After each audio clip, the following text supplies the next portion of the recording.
السلام علیکم ویورز، کیسی ہیں آپ سب؟ امید ہے کہ خیریت سے ہوں گے۔ رمز عشق ناول جس تحریر ہے نور آصف کی اور ایپیسوڈ نمبر ہے 1، جو کہ انشاءاللہ تعالیٰ آپ کو بہت پسند آئی، میرے تمام ریڈرز کو انشاءاللہ تعالیٰ پسند آئے گی۔ اور رمز عشق ناول تھوڑا سا جگہ ٹائپ ناول ہے، انشاءاللہ آپ کو پسند آئے گا۔ اور میرا ہر ریڈر اس ناول کی سپورٹ ضرور کرے، اس ناول کی کہ میری ہر ناول کی ایپیسوڈ کی سپورٹ ضرور کرے گا انشاءاللہ۔ چلتے ہیں ناول کی طرف۔ بلیک شلوار قمیض میں پہنے، کندھے پر بادامی رنگ کی شال ڈالے وہ کافی غصے اور مضطرب انداز میں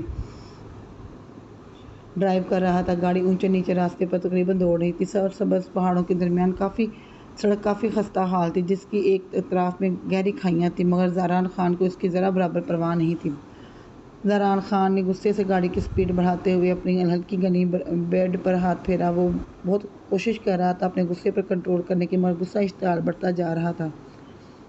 گاڑی ایک بہت بڑی حویلی کے آگے گیٹ پر آ کر رکی تھی۔ زہران خان کے ہارن دینے پر چوکیدار نے جلدی سے گیٹ کھولا تھا۔ گاڑی کے ٹائر حویلی کے سرخ اور طویل ترین ڈرائیو وے پر آ کر چرچرائے تو وہاں موجود تمام ملازم چونکنا ہوئے تھے۔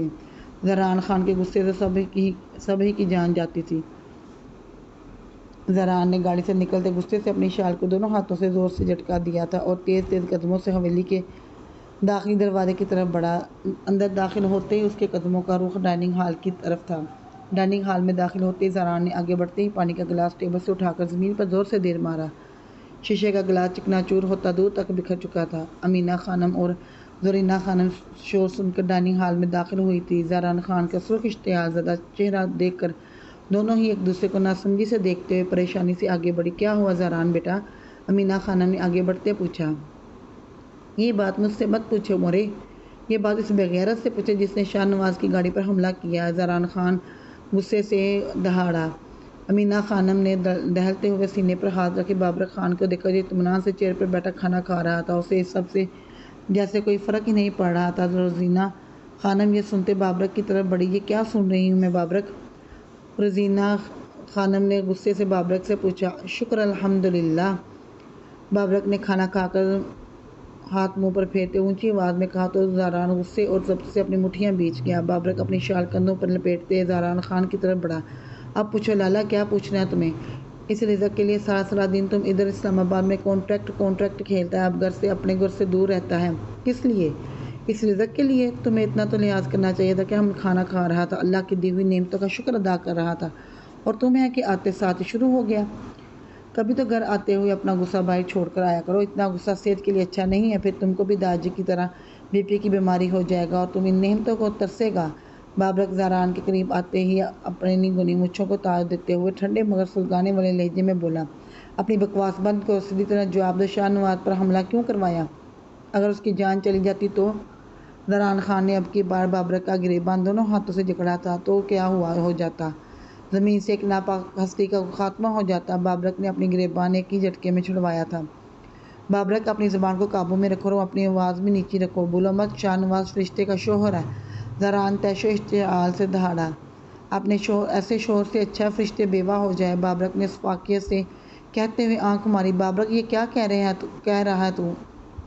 فرشتے بہن ہے تمہارا، زرینہ خانم نے ناگواریت سے بابرک کو ٹوکا تھا۔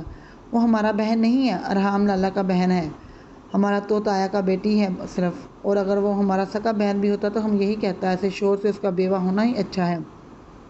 بابرک اپنی گنی مونچھوں پر ہاتھ پھیرتے طنزیہ مسکرایا تھا۔ پھر تو عبیر کا بیوہ ہونا بھی زیادہ بہتر ہے۔ زہران کے طنز پر بابرک کا رنگ سرخ پڑا تھا۔ لالا ہم تمہارا لحاظ کرتا ہے کیونکہ ہم تم سے بڑا ہے، بولو مت کہ ہم تمہاری بہن کا شوہر ہے، اس ناطے تمہارا ہماری عزت کرنا بنتا ہے۔ بابرک کے چہرے پر برہمی کے آثار نمودار ہوئے تھے۔ زہران خان کا طنز اسے آگ لگا گیا تھا۔ تم میری بہن کے شوہر، اور یہی سب سے بڑی غلطی ہوئی داجی سے، جنہوں نے عبیر کا نکاح تم جیسے خود غرض اور جاہل انسان سے کروا دیا جسے رشتوں کا لحاظ نہیں ہے۔ تم نے اتنا نہیں سوچا شاہ نواز تمہارے حملے کا غصہ بیچاری فرشتے پر اتارے گا؟ زہران نے اپنے مضبوط ہاتھ کا مکہ ڈائننگ ٹیبل کی شیشے کی میز پر دے مارا تھا۔ بس نہیں چل رہا تھا بابرک کا چہرہ بگاڑ کر رکھ دے۔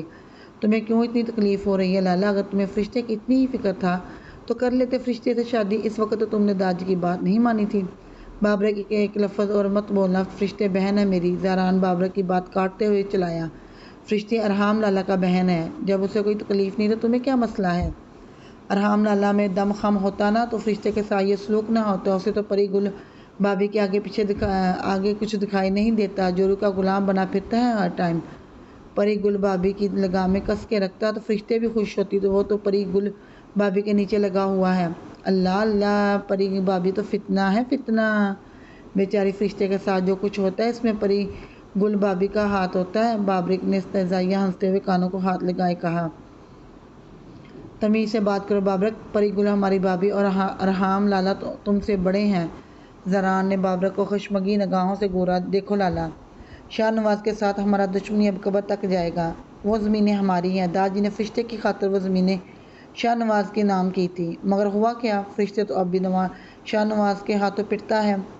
فرشتے بیوہ ہو یا طلاق یافتہ مجھے فرق نہیں پڑتا، میں اپنی زمینیں شاہ نواز کو ہڑپنے نہیں دوں گا۔ بابرک ہٹ درمی سے اپنی بات پر قائم تھا۔ زہران غصے اور بے بسی سے اپنے ایک ہاتھ کا مکہ دوسری ہتھیلی پر مار کر رہ گیا تھا۔ داجی کا لحاظ تھا اور سب سے بڑھ کر اپنے اور بابرک کے درمیان رشتے نے اس کے ہاتھ باندھ رکھے تھے، ورنہ بابرک کی حرکتوں پر زہران خان کا اس کی جان لینے کو دل کرتا تھا۔ اور ایک بات تم بھی کان کھول کر سن لو عبیر، میرے نکاح میں ایک بار یہ رخصتی ہو جانے دو۔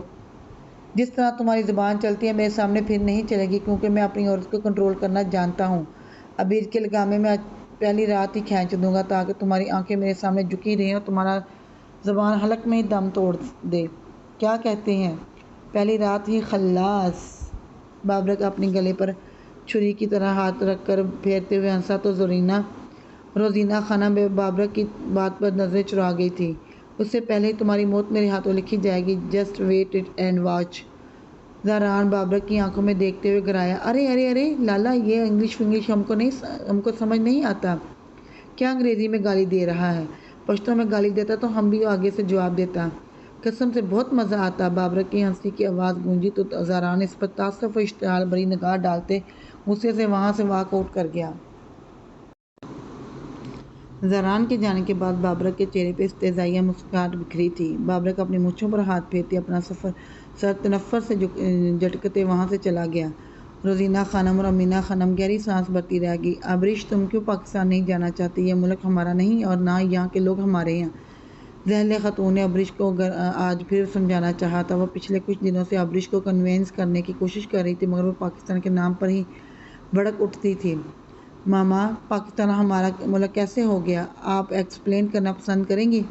میں اس ملک میں پیدا ہوئی بڑی ہوئی، یہاں میں اپنی تعلیم حاصل کی، اب آپ یہ کہہ رہی ہیں یہ ہمارا ملک نہیں ہے، یہاں کے لوگ ہمارے نہیں ہیں، پاکستان کے لوگ ہمارے ہیں کیا؟ ابریش نے استہزائیہ مسکراہٹ کے ساتھ استفہامیہ لہجے میں سوال کیا۔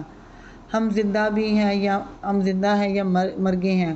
کسی نے ہمارا آج تک پتہ نہیں کیا تو وہاں کے لوگ کیسے ہمارے ہوں گے؟ ابریش نے غصے سے بولتے ہوئے اپنے براؤن سلکی بالوں کی اونچی سی پونی بنا کر سمیٹا تھا۔ ابریش، تمہارے تایا نے کتنا ہمارا ساتھ دیا ہے، وہ بھول چکی ہو کیا؟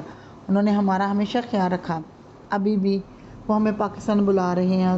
پاکستان میں تمہارے پاپا کی بہت سی جائیداد ہے، وہ ہمیں تمام جائیداد سونپنا چاہتے ہیں۔ ذہلِ خاتون نے تحمل سے کہا، ماما جانتی ہو تایا ابو نے ہمیشہ ہمارا ساتھ دیا، لوگ یہاں سے ڈالر پاکستان بھیجتے ہیں، ایک ہم تھے، ہمارے لیے پاکستان سے پیسہ آتا تھا، کیونکہ ہمارے باپ کو ہماری پرواہ تھی ہی نہیں، وہ تو ہماری ذات سے ایسے بے پرواہ تھے جیسے ہم لوگ ان کے کچھ نہیں لگتے۔ لیکن اب جب میں اپنے پیروں پر کھڑی ہو چکی ہوں، اہل جاب کر رہا ہے، انایا یہاں پڑھ رہی ہے، تو اب ہم امریکہ چھوڑ کر پاکستان کیوں جائیں؟ تایا ابو کو بولیں کہ ہمارا حصہ بیچ کر ہمیں دے دیں، ہم یہاں ہی کچھ کر لیں گے۔ ابریش نے دو ٹوک انداز میں کہا، تم کیا چاہتی ہو؟ میرے پاکستان جانے کے تمام راستے بند ہو جائیں، وہ ہماری ساری جائیداد بیچ کر ہمیں پیسہ دے دیں؟ کیا ہوگا وہ پیسہ؟ روپیہ ڈالر کا مقابلہ کر پائے گا؟ کچھ دنوں میں تمام روپیہ خرچ ہو جائے گا، ہم یہاں ساری عمر بھی رہیں گے تو اپنا کچھ نہیں بنا سکیں گے، یہ ملک پرایا تھا، پرایا ہی رہے گا۔ ظاہلے کی بات پر ابریش کے ہونٹوں پر پھر سے استہزائیہ مسکراہٹ بکھری تھی۔ اور کیا کہہ رہی ہو تم پیروں پر کھڑی ہو چکی ہو، ایک ڈنگ کی جاب تک تمہارے پاس نہیں ہے، آئے دن تمہاری جاب بدلتی رہتی ہے۔ ذہلِ خاتون کے غصے سے بھڑکتے ہوئے ابریش کی ڈٹائی پر انہیں بہت غصہ آ رہا تھا۔ وہ ابریش کے والد کی موت کے بعد یہاں سے جانا چاہتی تھی، اور پچھلے 6 مہینوں سے وہ آبریش کو قائل نہ کر سکی تھی، اس لیے آج نہ چاہتے ہوئے بھی ان کا لہجہ تلخ ہو چکا تھا۔ ڈنگ کی جاب اس لیے نہیں ہے میرے پاس کیونکہ 15 سال کی عمر سے جو مختلف جاب کر رہی ہوں۔ پاپا کو ہماری فکر پرواہ تھی نہیں، اور آپ اپنی بیماری کی وجہ سے مزید جگہ جگہ نوکری نہیں کر سکتی تھی کیونکہ آپ کو ہمیشہ جاب سے واپس گھر آنے کے بعد اٹیک آتے تھے اور پھر آپ دونوں بستر پر پڑ جاتی تھی۔ آپ کو مجھے سنبھالنا پڑتا تھا، میں اپنی تعلیم مکمل کرتی کہ عنایا اہل اور آپ لوگوں کو پالتی۔ آبریش کا لہجہ بھیگا تھا، اس لیے تو کہہ رہی ہوں آبریش، پاکستان چلنا چاہیے، وہاں پر تمہیں اب جاب نہیں کرنی پڑے گی، وہاں تمہارے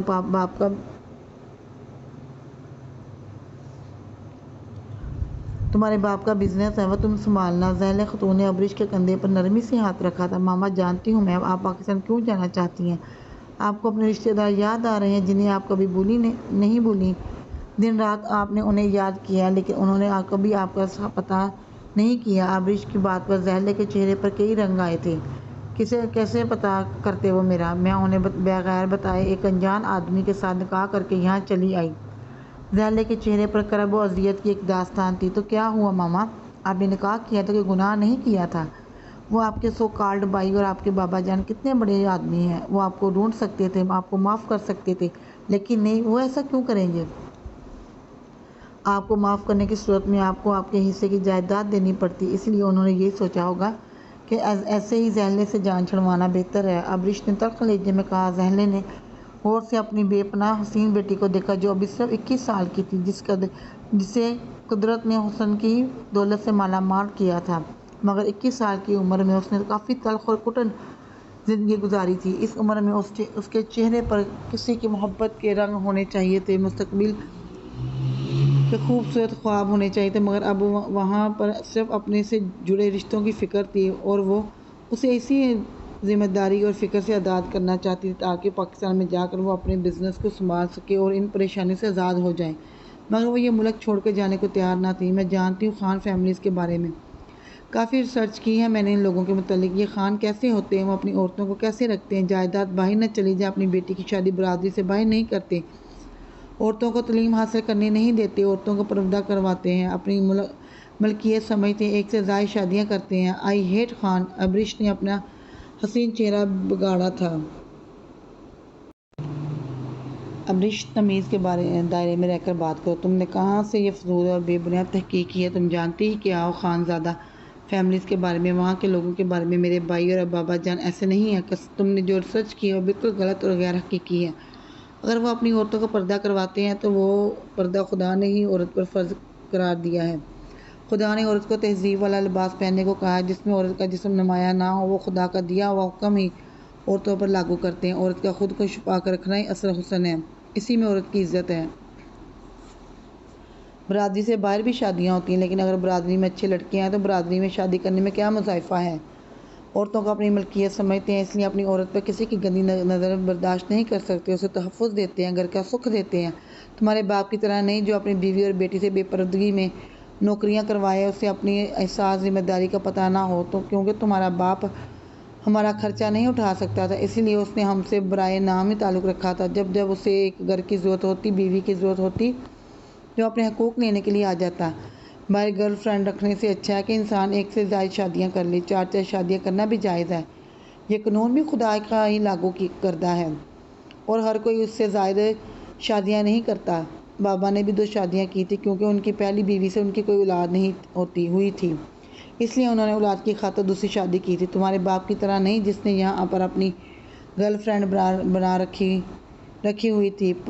برسوں پہلے غلطی میری تھی، میرے بابا نے مجھے پڑھایا لکھایا، اچھی تعلیم دلوائی، اپنے شہر کی میں پہلی لڑکی تھی جو کوئی ایجوکیشن میں پڑھتی تھی، صرف اپنے بابا جان کی وجہ سے۔ غلطی مجھ سے ہوئی تھی، مان میں نے توڑا تھا ان کا، میں ان کا سامنا نہیں کر سکتی ورنہ کب سے ان کے قدموں میں گر جاتی۔ پاشا سے شادی کرنا میری زندگی کی سنگین غلطی تھی، یہاں آ کر مجھے بے پردہ ہونا پڑا، ٹکے کی نوکری کرنے کے لیے مجھے گھنٹوں کام کرنا پڑا، یہاں نوکری کی وجہ سے میں مکمل حجاب نہیں کر سکتی تھی، میں نے کبھی حجاب اتارا نہیں تھا، مگر یہاں حجاب کے بغیر نوکری کرتی رہی، صرف تم لوگوں کو پالنے کی خاطر۔ اب پاشا اس دنیا میں نہیں رہا اور وہاں پاکستان میں تمہارے باپ کا گھر ہے، بزنس ہے، تمہاری تایا کی یہ اچھائی ہے، وہ ہمیں یہ سب دے رہے ہیں، ورنہ وہ ہمارا حق نہ بھی دیتے تو ہم کیا کر لیتے؟ ہمارا آخری فیصلہ ہے۔ میرا آخری فیصلہ ہے، ہم پاکستان جا رہے ہیں، اسی ہفتے جا رہے ہیں، تم یہاں کا کام جتنی جلدی ہو سکے سمیٹ لو۔ ذیلی نے سخت لہجے میں اپنا فیصلہ سنایا تھا۔ واٹ ایور ماما، آپ کچھ بھی کہیں، میں پاکستان نہیں جاؤں گی، اور میں انایا کو اسکول سے لینے جا رہی ہوں، بہت دیر ہو چکی ہے، ابرش اسپاٹ انداز میں کہتے چلی گئی تو ذیلی خاتون گہرا سانس بھر کر رہ گئی تھی۔ ابرش اپنے ہی دھیان میں سڑک پر چل رہی تھی، ہیلو کی آواز پر چونکی تھی۔ ہیلو، ابرش خوشگواریت سے مسکرائی تھی۔ آپ یہاں پر کیا کر رہی ہیں؟ ابرش نے مسکراتے ہوئے پوچھا۔ یہ کوسچن میں بھی آپ سے پوچھ سکتا ہوں، آپ یہاں پر کیا کر رہی ہیں؟ جابر مسکراتے ہوئے کہا تو ابرش کھل کھلا کر ہنس پڑی تھی۔ اسفندیار خان بہت سا اسے دیکھتا رہ گیا تھا، یہ نہیں تھا اس نے آج تک حسین چہرہ نہیں دیکھا تھا۔ ان کے علاقے میں ایک سے ایک حسین چہرہ تھا، مگر ابرش میں ایک عجیب ہی کشش تھی جو اسفندیار خان کو اپنی طرف کھینچتی چلی جا رہی تھی۔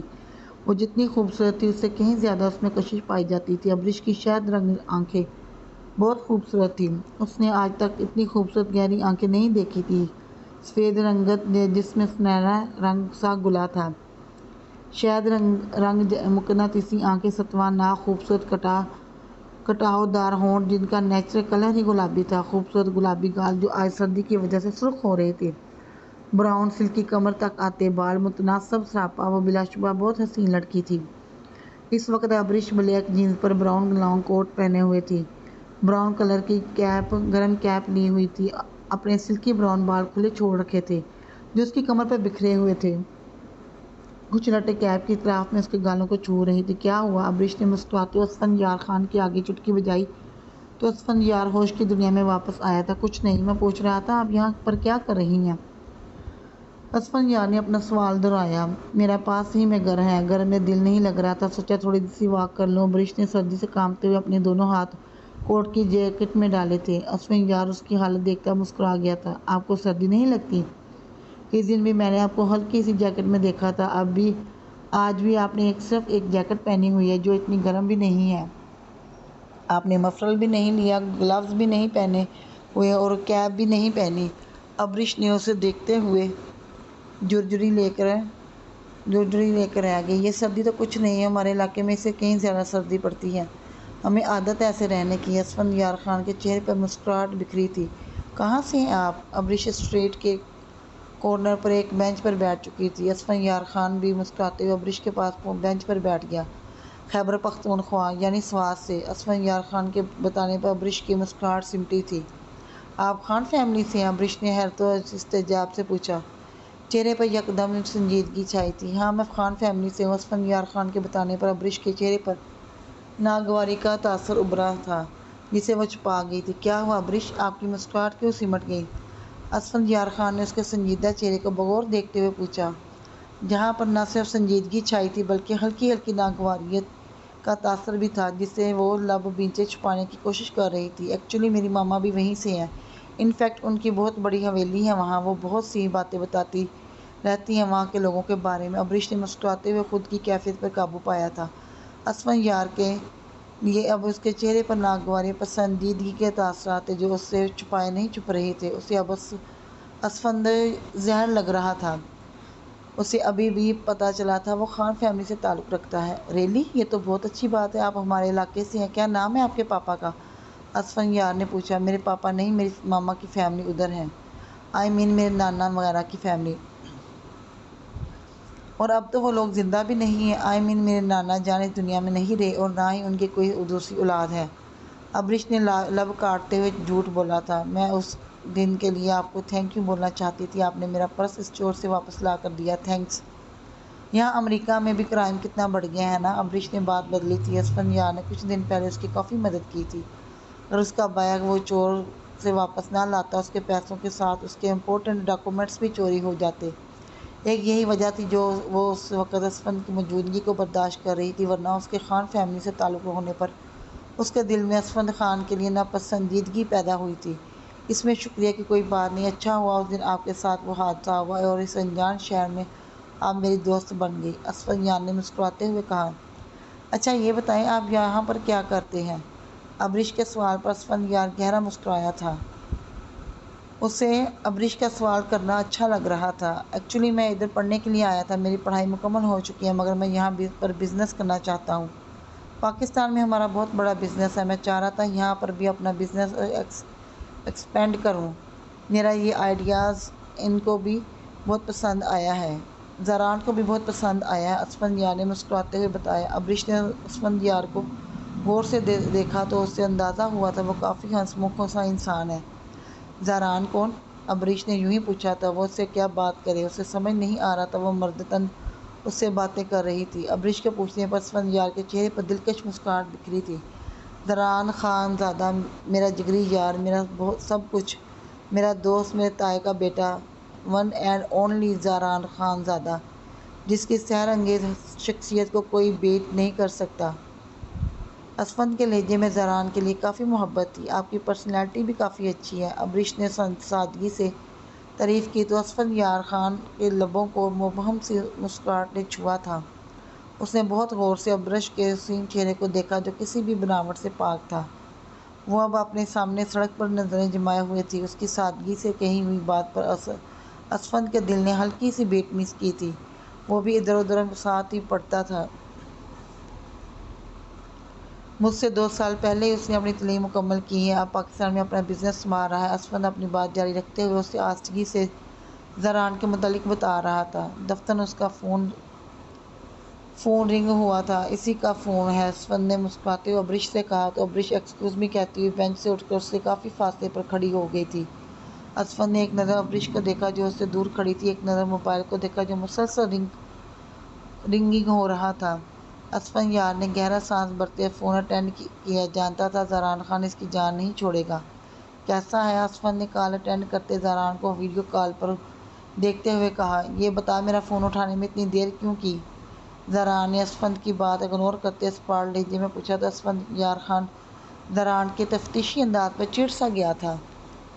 ویسے تو ہر وقت بیویوں کی طرح تفتیش کیوں کرتا رہتا ہے؟ اسفندیار کے جواب پر زاران خان کے چہرے پر مسکراہٹ بکھری تھی۔ میری جان، تجھ پر مجھے بڑا یقین ہے، کیونکہ تجھے میرے علاوہ کوئی جھیل نہیں سکتا، اس لیے تیری طرف سے میں بے فکر ہوں۔ تو اکیلا تھا، اکیلا ہی مرے گا۔ زاران نے اپنی مسکراہٹ دبائے کہا تو اسفندیار نے ابریش کو دیکھا جو اس سے کافی فاصلے پر کھڑی اپنے سیل فون میں مصروف تھی۔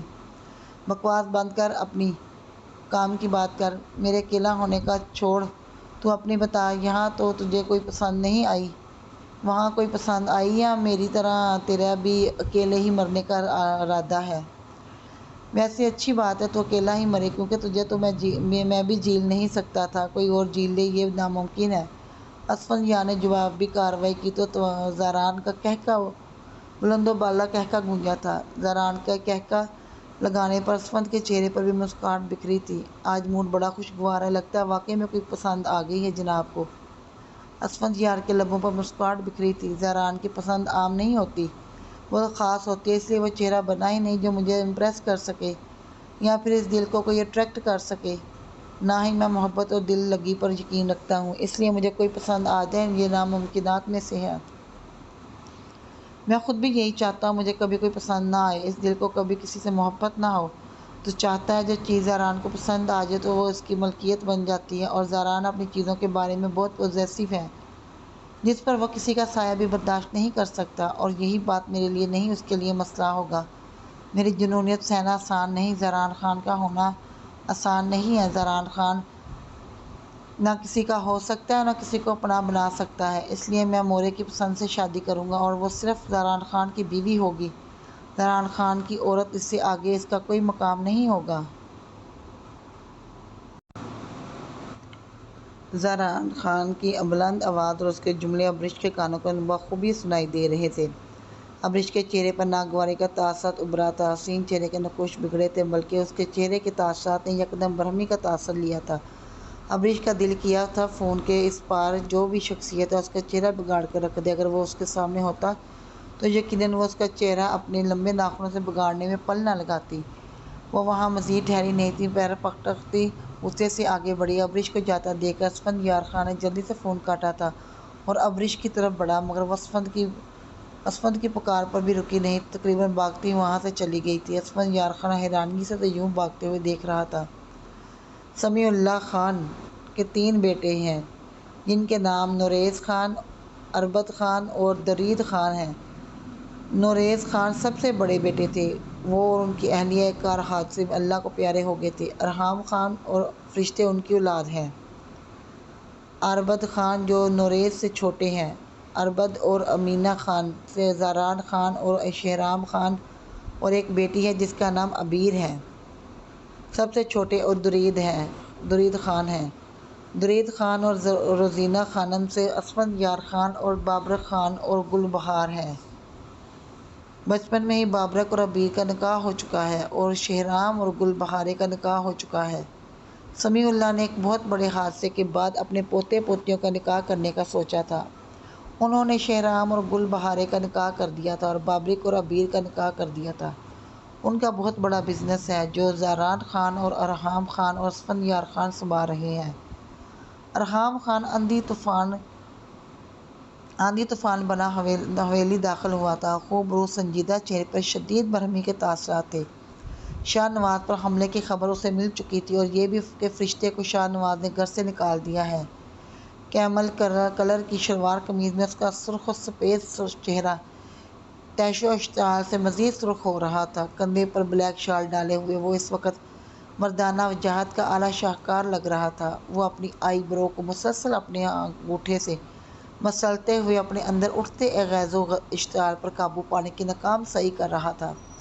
غصہ اور اشتعال تھا جو مسلسل بڑھتا ہی جا رہا تھا۔ فرشتے کو گھر سے نکالنے کی خبر سن کر وہ اپنی بہت امپورٹنٹ میٹنگ چھوڑ کر یہاں پہنچا تھا۔ بابرک سے بحث کرنا اور اسے سمجھانا بیکار تھا۔ زاران نے اسے اپنی اور بابرک سے بحث کے متعلق تمام بات اس کے گوش گزار کر دی۔ وہ بھی عبیر کی وجہ سے خاموش ہو گیا۔ عبیر اسے فرشتے کی طرح ہی عزیز تھی۔ وہ اپنے غیظ و غضب پر قابو پاتے سیدھا اپنے کمرے میں داخل ہوا۔ خان تم آ گیا، پری گل مسکراتی ہوئی ارحام خان کی طرف بڑھی۔ ارحام خان نے ہاتھ کے اشارے سے اسے اپنی طرف بڑھنے سے روکا تھا۔ پری گل ارحام کا سرد سنجیدہ رویہ دیکھ کر وہیں پر رک گئی تھی۔ کیا ہوا ہے خان، تم اتنا سنجیدہ کیوں ہے؟ اتنے دنوں بعد تم گھر آیا ہے اور مجھے دیکھتے ہی تمہارا منہ بن گیا ہے۔ پری گل نے سنجیدگی سے کہا، کیا چاہتی ہو گل؟ میں کمرے میں آ کر تمہیں گلے سے لگاتا، بہت پیار کرتا کیونکہ میری بہن کو تمہارے بھائی نے گھر سے نکال دیا ہے؟ ارحام خان نے بہت ضبط سے کہا تھا، ورنہ اس وقت اس کا پوری دنیا کو آگ لگانے کو کہہ رہا تھا۔ واہ خان واہ، اپنی بہن کا بدلہ اب تم ہم سے لے گا؟ اپنی بہن پر اپنی بیٹی پریزے سے لے گا؟ ایسا کرو خان، تم بھی ہمیں گھر سے نکال دو تاکہ تمہارے دل کو چین آ جائے۔ پری گل نے بھیگے لہجے میں کہا، گل میں نے کب تم سے بدلہ لیا ہے؟ شاہ نواز نے پہلی دفعہ نہیں فرشتے کو گھر سے نکالا، کتنی دفعہ گھر سے نکال چکا ہے؟ ارحام خان نے پری گل کو بھیگی آنکھیں دیکھ کر بے بسی سے اپنے ہاتھ کا مکہ بنا کر دیوار پر دے مارا تھا۔ اس لیے میں نے تم سے کہا تھا خان، یہ وٹا سٹا نہ کرو، بھول جاؤ اب مجھے۔ تم نے کہا تھا میں کبھی تمہیں شاہ نواز کی کسی غلطی کا سزا نہیں دوں گا، لیکن جب بھی فرشتے یہاں آتی ہے تم مجھے کٹہرے میں لا کھڑا کرتا ہے۔ مجھے کٹہرے میں کھڑا کرنے کی بجائے تمہیں بابرک کا گریبان پکڑنا چاہیے تھا۔ کیوں اس نے تمہارا بہن کے شوہر پر فائرنگ کی؟ اگر میرے بھائی کو کچھ ہو جاتا اس کا ذمہ دار کون تھا؟ خان بولو، جواب دو۔ پری گل چیخی تھی۔ پری گل آرام سے بولو، یہ چیخ کس لیے رہی ہو؟ میں تم سے بہت تحمل سے بات کر رہا ہوں، تم اس طرح چیخ کر کیا ثابت کرنا چاہتی ہو؟ ارحام خان نے آگے بڑھتے پری گل کی کلائی کو غصے سے اپنی آہنی گرفت میں لیا۔ کیونکہ خان میں ان پڑھ ہوں، تمہاری طرح امریکہ سے پڑھ لکھ کر نہیں آیا، اس لیے مجھے بولنے کی تمیز نہیں ہے۔ کہا تھا میں تم سے، مجھ جیسی ان پڑھی سے شادی نہ کرو، مگر تم پر تو محبت کا بھوت سوار تھا۔ اب کچھ ہی سالوں میں تمہارا محبت کا بھوت اتر چکا ہے، ہم برا لگنے لگا ہے تمہیں۔ خان اچھی بات ہے، میں یہ پریزے کو لے کر یہاں سے چلی جاتی ہوں، تم رہو یہاں اپنی بہن کے ساتھ۔ پری گل اب اونچا اونچا رونے لگی تھی۔ پری گل میں برداشت کر رہا ہوں، اس کا یہ مطلب نہیں ہے میرے سر پر سوار ہو جاؤ۔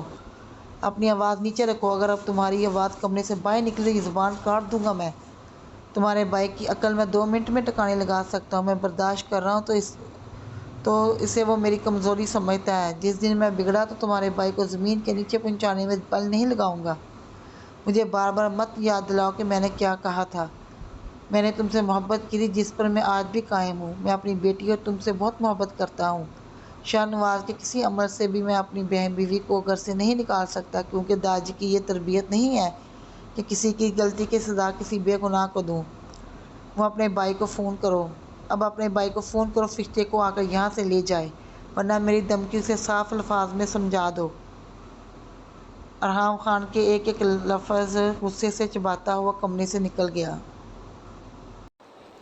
ارحام خان زادہ کے جانے کے بعد پری گل نے غصے سے شاہ نواز کو فون ملایا۔ شاہ نواز کتنی مرتبہ سمجھایا ہے تم کو فرشتے کو گھر سے مت نکالا کرو، تمہیں میرا بات ایک دفعہ سمجھ نہیں آتا؟ پری گل شاہ نواز کے فون اٹھانے پر غصے سے بولی۔ کیا ہوا، تم اتنا بھڑک کیوں رہا ہے؟ شاہ نواز کی اسپیکر اطمینان بھری آواز گونجی۔ شاہ نواز کیا ہوا ہے یہ تم کہہ رہا ہے؟ تم فرشتے کو گھر سے نکالے گا؟ ارحام مجھے پھولوں کی ہار پہنائے گا کیا؟ اس نے مجھے کتنی باتیں سنایا ہے، کیا بتاؤں میں؟ پری گل کو شاہ نواز کا اطمینان آگ لگا گیا تھا۔ پھولوں کی ہار نہیں پہنائے گا، مگر یہ بھی جانتا ہے وہ تم کو کبھی بھی نہیں کچھ کہے گا، بہت پیار کرتا ہے تم سے اور پریزے سے۔ شاہ نواز کی بات پر پری گل نے اپنا ماتھا پیٹا تھا۔ تھوڑا پیار تم بھی اپنی بیوی کے لیے دکھا دیا کرو۔ شاہ نواز کچھ ہوش کے ناخن لو، ارحام بہت اچھا ہے ہمارے ساتھ، مگر یہ مت بولو فرشتے اس کا بہن ہے۔ پری گل نے گہرے سانس لیتے شاہ نواز کو سمجھانے کی کوشش کی۔ نہیں آتا ہمیں اس فرشتے پر پیار، اللہ میاں کی گائے تم لوگوں نے مل کر ہمارے سر پر تھوپ دیا، یہ سارا کیا درا تمہارا ہے، تمہیں بابی نہیں خود کے لیے نوکرانی چاہیے تھا، اور مورے کو بھی بہو نہیں اپنی خدمت گزار چاہیے تھا۔ اس سب میں تم بھول گیا کہ ہم کیا چاہتا ہے، اور تم ہی تو ہم کو بولتا ہے فرشتے کو ٹائٹ کر کے رکھو، تو پھر کیا مصیبت ہے؟ بابرک نے مجھ پر گولی چلائی ہے تو کیا فرشتے کو اس بات کے لیے سر پر بٹھاتا؟ شاہ نواز پری گل کی باتوں پر بھڑکتے ہوئے بولا۔ شاہ نواز ہم نے کب کہا کہ تم فرشتے کو سر پر بٹھاتا؟ اسے جو بھی کہنا تھا وہ کہتا، مگر گھر سے نکالنے کی کیا ضرورت تھی؟ اب تم یہاں آ کر فرشتے کو لے کر جاؤ، ورنہ خان کی گارنٹی میں نہیں دیتی۔ اب اگر خان نے تم پر حملہ کروایا تو اس کا نشانہ کبھی نہیں چوکتا، یہ بات تم اچھی طرح جانتا ہے۔ پری گل نے غصے سے کہتے ہوئے فون بند کر دیا تھا۔ ارحام خان رات گئے لوٹا تو اس کے قدموں کا رخ پریزے کے کمرے کی طرف تھا۔ وہ 5 دن بعد حویلی آیا تھا، مگر صبح پری گل سے جھڑپ کے بعد وہ پریزے سے ملے بغیر ڈیرے پر چلا گیا تھا۔ شاہ نواز پر گولی چلانے پر بابرک سے باز پرس کی تھی اور اسے کافی سختی سے سمجھایا تھا، اس کی اس طرح کی حرکت وہ برداشت نہیں کرے گا۔ بابرک اس سے تھوڑا دبتا تھا، اس لیے اس نے خاموشی سے اس کی بات سنی تھی، مگر وہ جانتا تھا بابرک اپنی حرکتوں سے کبھی باز نہیں آ سکتا۔ اب وہ حویلی واپس آئے تو پریزے سے ملنے کو بے قرار ہو رہا تھا۔ کمرے کا دروازہ نوک کرنے پر درخشاں نے دروازہ کھولا۔ السلام علیکم لالا۔ درخشاں نے نظریں جگائے سلام کیا تھا۔ پریزے سو رہی ہے؟ ارحام نے سنجیدگی سے پوچھا۔ جی لالا، وہ سو رہی ہے، اسے پتہ چل گیا تھا آپ آئے ہوئے ہیں، وہ بہت مشکل سے سوئی ہے۔ پریزے گل بی بی نے بہت ڈانٹا تھا پریزے کو، وہ روتا ہوا سویا ہے۔ درخشاں کے بتانے پر ارحام خان زادہ اپنے لب سختی سے بھینچے۔ وہ جانتا تھا پری گل نے اس کا غصہ پریزے پر اتارا ہوگا، وہ اچھی طرح جانتی تھی وہ پریزے کا رونا برداشت نہیں کر سکتا تھا، مگر وہ ہمیشہ اس کا غصہ پریزے پر اتارتی تھی۔ ٹھیک ہے تم جاؤ، تھوڑی دیر بعد آ جانا، ارحام خان زادی سنجیدگی سے بولتا کمرے میں داخل ہو گیا۔ درخشاں سر ہلاتی وہاں سے چلی گئی۔ ارحام خان زادہ کمرے میں داخل ہوا تو 5 سالہ پریزے بیڈ پر سو رہی تھی۔ ارحام نے آگے بڑھ کر سوئی ہوئی پریزے کے ماتھے پر پیار کیا، اسے بغور دیکھتا ہوا نرمی سے اس کے بالوں میں انگلیاں چلانے لگا۔ پریزے کی آنکھ ارحام کے نرم لمس پر کھلی تھی، اسے ہی تو یاد کرتے وہ سوئی تھی۔ اپنے سامنے ارحام خان زادہ کو دیکھ کر وہ جلدی سے اٹھ کر بیٹھی، اپنی بڑی بڑی آنکھیں معصومیت سے پٹپٹائی تھیں، شاید اسے یقین نہیں آ رہا تھا کہ اس کے سامنے ارحام خان زادہ بیٹھا ہوا ہے۔ ارحام اس کے یوں دیکھنے پر گہرا مسکرایا تھا۔ بابا جان۔ پریزے خوشی سے ارحام خان زادہ کے ساتھ لیٹ گئی۔ کیسی ہے میری پری؟ ارحام نے پریزے کو اپنی گود میں بٹھاتے ہوئے اس کے گال کو چوما۔ بابا جان، میں آپ سے اینگری ہوں۔ پریزے نے منہ پھلایا۔ اس کے اس طرح منہ پھلانے پر ارحام کے نابی لبوں پر مبہم سی مسکراہٹ دوڑی۔ سرخ سفید رنگت، براؤن بال، پھولے پھولے گال اور گال پر پڑنے والا چھوٹا سا ڈمپل۔ پریزے نے تمام ناک نقشہ پری گل کا چرایا تھا، مگر ڈمپل ارحام خان زادہ سے لیا تھا۔ ایسا ہی چھوٹا سا ڈمپل ارحام خان زادہ کے بائیں طرف پڑتا تھا جب کبھی وہ کھل کر گہرا مسکراتا۔ اچھا تو پریزے مجھ سے ناراض ہے، تو پھر پریزے کو وہ چاکلیٹ بھی نہیں ملے گی جو میں آپ کے لیے لایا ہوں، ارحام خان زادہ نے پریزے کو دیکھتے ہوئے کہا، جو منہ پھلا کر اس کی گود میں ہی بیٹھی ہوئی تھی۔ پریزے ارحام خان زادہ کی بات سن کر منہ پر ہاتھ رکھ کر کھلکھلا کر ہنس پڑی۔ یہ اندیا دیا تھا کہ وہ اب اس سے ناراض نہیں ہے۔ چاکلیٹ کے نام پر وہ جھٹ سے مان جاتی تھی۔ نو بابا جان، میں آپ سے ہیپی ہوں، فریزے نے مصنوعیت سے کہا تو ارحام خان زادہ نے اس کے سرخ پھولے ہوئے گالوں پر باری باری کس کی تھی۔ اپنی پاکٹ سے چاکلیٹ نکال کر اسے دی۔ پر یہ چاکلیٹ آپ نے ابھی نہیں کھانی، صبح ناشتے کے بعد کھانی ہے۔ ابھی رات بہت ہو گئی ہے، ابھی آپ بنا کوئی ضد کیے سو جاؤ گی اور درخشاں کو تنگ نہیں کرو گی۔ ارحام نے فریزے کے اس ماتھے پر پیار کرتے ہوئے ہدایت دی تھی۔ اوکے بابا جان۔ فریزے چاکلیٹ کو پکڑے خوشی سے بولی۔ اوکے بیٹا، گڈ نائٹ، صبح ملاقات ہوگی۔ ارحام نے ایک بار پھر سے فریزے کے ماتھے پر پیار کیا تھا۔ گڈ نائٹ بابا، فریزے نے مسکراتے ہوئے کہا۔ اس کا سارا دھیان اب چاکلیٹ کی طرف تھا۔ ارحام خان زادہ مسکراتے ہوئے کمرے سے نکل گیا۔ ارحام خان زادہ اپنے کمرے کا دروازہ آہستگی سے کھولتا اندر داخل ہوا تو پری گل بیڈ پر لیٹی سو رہی تھی۔ ارحام نے کمرے میں داخل ہونے کے بعد اپنی کلائی سے گھڑی اتار کر ڈریسنگ ٹیبل پر رکھی اور اپنی شال اتار کر صوفے پر اچھال دی۔ پھر ایک نظر بیڈ پر سوئی ہوئی اپنی بیوی پر ڈالی جو گہری نیند سو رہی تھی۔ ارحام نے لب بھینچ کر پری گل کو دیکھا۔ وہ نیلے ویلوٹ کے سمپل سے ڈریس میں خود سے لاپرواہ بغیر کمبل لیے سو رہی تھی۔ اس کا ہوش ربا سراپا دیکھ کر ارحام کے بیچے ہوئے لب مسکراہٹ میں ڈلے۔ ارحام خان زادہ نے اپنی شرٹ اتار کر صوفے پر اچھالی اور واش روم میں گھس گیا۔ گرم پانی سے شاور لے کر واش روم میں بنی الماری سے بلیک ٹراؤزر پہنے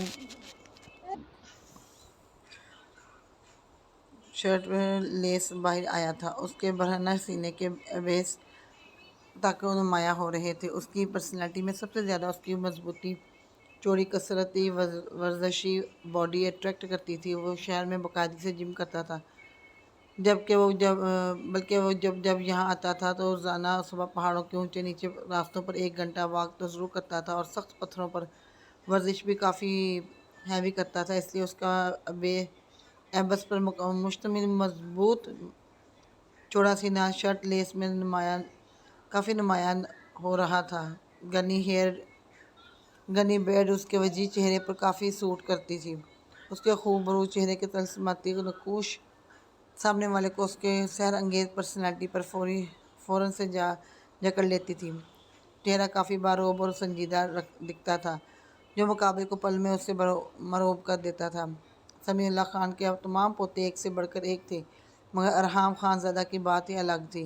شاید اس کی نرم خو طبیعت کا اثر تھا جو اس کی طبیعت پر حاوی تھا، جو اسے سب سے منفرد دکھاتا تھا۔ کمرے میں آتے ہی اس نے کمرے کی تمام لائٹس آن کر دی۔ اب ارحام خان زادہ کا بڑا سا عالی شان کمرہ پوری طرح روشن تھا۔ ڈریسنگ کے سامنے کھڑے اپنے سینے پر ٹاول رگڑتے ہوئے اسے خشک کیا گنے بالوں سے پانی ابھی بھی ٹپک رہا تھا۔ اپنے گنے بال اسی ٹاول سے خشک کرتے ٹاول بیڈ پر اچھال دیا تھا۔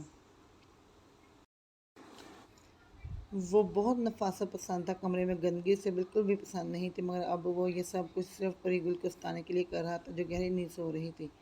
یہی بات ارحام خان زادہ کو چبھ رہی تھی کہ وہ 5 دن بعد گھر آیا ہے، پری گل کو اس کا انتظار کرنا چاہیے تھا، وہ تھی کہ سو رہی تھی۔ ارحام خان زادہ نے ڈریسنگ کے ڈرا سے ہیئر ڈرائر نکال کر اسے اپنے گنے بالوں میں چلایا تو پری گل کی آنکھ تیز روشنی اور ڈرائر کی آواز پر کھل گئی۔ کمرے میں ارحام خان زادہ کو دیکھ کر پری گل نے منہ بناتے ہوئے کروٹ بدلتے اپنا رخ پلٹا تھا۔ کلائیوں میں پہنی کانچ کی چوڑیوں کی کھنک بھی گونجی تھی۔ چوڑیوں کی کھنک پر ارحام خان کے لبوں کو مسکراہٹ نے چھوا۔ ارحام نے ڈریسنگ مرر میں سے اسے نروٹے انداز میں رخ بدلتے دیکھا تو سرد سانس کھینچ کے رہ گیا تھا۔ جانتا تھا ہر بار کی طرح اسے ہی اپنی بیوی کو منانا تھا۔ ڈریسنگ مرر سے پری گل کی پتلی کمر کے نشیب و فراز نمایاں ہو رہے تھے۔ شادی کے 6 سال بعد بھی وہ بالکل ویسی ہی تھی جیسی آج سے 6 سال پہلے تھی، جب ارحام خان زادہ نے فرشتے کی شادی پر اسے دیکھا تھا اور پاگل ہو گیا تھا۔ ارحام خان زادہ ڈریسنگ مرر سے اس کی پشت دیکھتا گہرا مسکرایا تھا۔ وہ اپنے لاپرواہ رویے سے اس کے اندر سوئے جذبات پوری شدت مدد سے جگا چکی تھی۔